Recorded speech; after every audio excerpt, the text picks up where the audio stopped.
to this explainer. Think about literally almost every piece of productivity advice you've ever gotten about knowledge work. I bet it all starts with the exact same super logical sounding instruction, right? That you just need to plan your work. It sounds so incredibly reasonable. But today, we're diving into the research of legendary management consultant Peter Drucker, and he discovered something absolutely fascinating about really high-achieving, effective people. Actually, they don't start with planning at all. Okay, let's dive into this. We kind of just need to cross out that classic advice. According to Peter Drucker, the whole instruction to simply plan your work almost never actually works. Crazy, right? Why? Because as Drucker observed, plans usually just stay as good intentions sitting on a piece of paper. They rarely translate into actual achievement when that's where we start. So instead of looking at the tasks they want to cross off their list, truly effective people start with something completely different. They start with time. Effective people start with time because time is the absolute ultimate limiting factor in literally any achievement. The limit of any process is always set by its most scarce resource. And time, it possesses three completely unique properties. First, it is entirely inelastic. You can't rent it, you can't buy it, and there is no way to magically create more of it. Second, it's perfectly perishable, meaning you can't store it up. Yesterday's time is gone forever. And third, and probably most importantly, it is completely irreplaceable. Think about it. In business, you can substitute copper for aluminum, or you can swap out human labor for capital, but there is absolutely no substitute for time. Yet, despite all of this, most of us just go around treating time like it's infinitely abundant. Which brings us to Section 1, the memory trap, and why our brains lie to us about our schedules.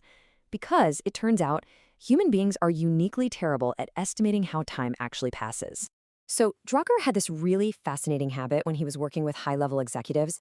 He would ask these leaders, people who really prided themselves on their sharp memories, mind you, to write down exactly how they thought they spent their days. He'd lock those assumptions away and then ask them to actually track their time in the real world. There's this one specific anecdote that just perfectly captures this. Drucker was working with this incredibly confident CEO who was absolutely certain his time was neatly divided into perfect thirds, like a third with his senior managers, a third with key customers, and a third doing community activities. In his head, his schedule was just this perfect picture of executive balance. Well, they ran the test. They kept an actual time log for 6 whole weeks. And the reality check was completely shocking.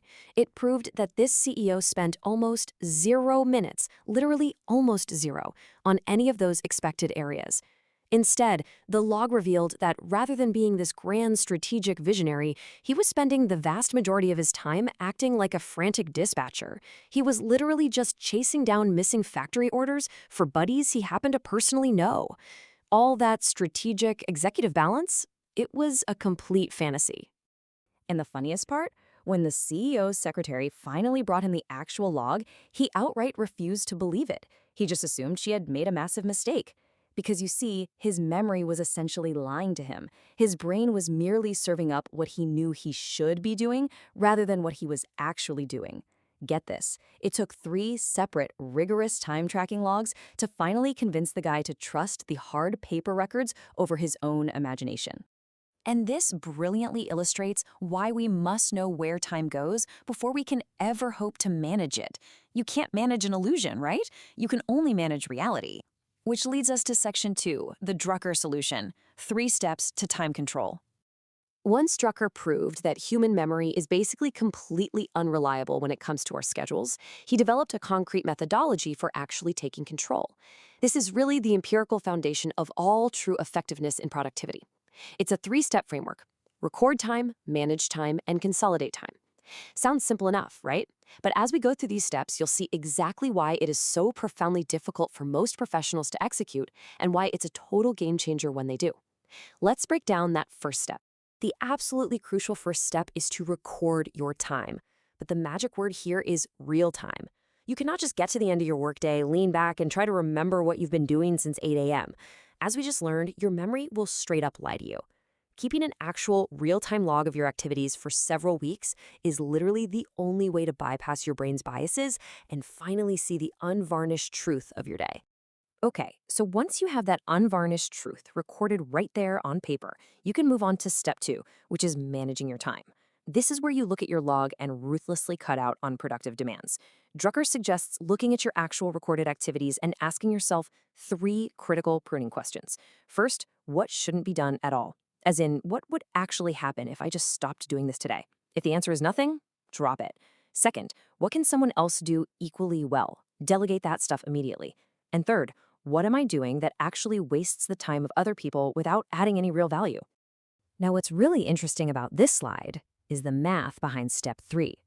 This step is all about consolidating your remaining discretionary time. That's the time you actually control after you've pruned out all the waste. Drucker points out this fascinating mathematical truth. Having 4 separate, scattered 15-minute fragments of free time sprinkled throughout your day is absolutely not the same thing as having one continuous, unbroken hour block, even though, sure, the total minutes are technically identical. And the reason those continuous blocks are so incredibly vital is pretty simple. Meaningful work requires continuity. Think about it. If you're trying to write a complex report or make a really tough strategic decision, or even just have a serious developmental conversation with a team member, you simply cannot accomplish that in 15-minute fragments squeezed in between a dozen emails.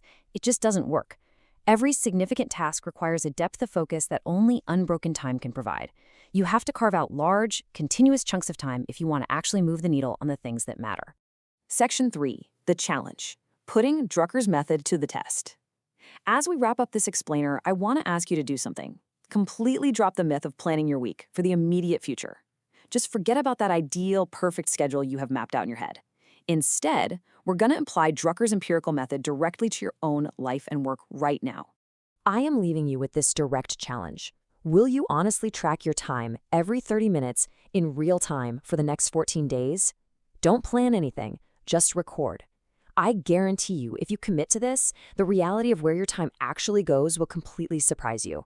Because it's only when you face that unvarnished truth that you can begin to prune the waste, consolidate your blocks, and finally take real control of the one resource you can never, ever replace. So, will you take the log?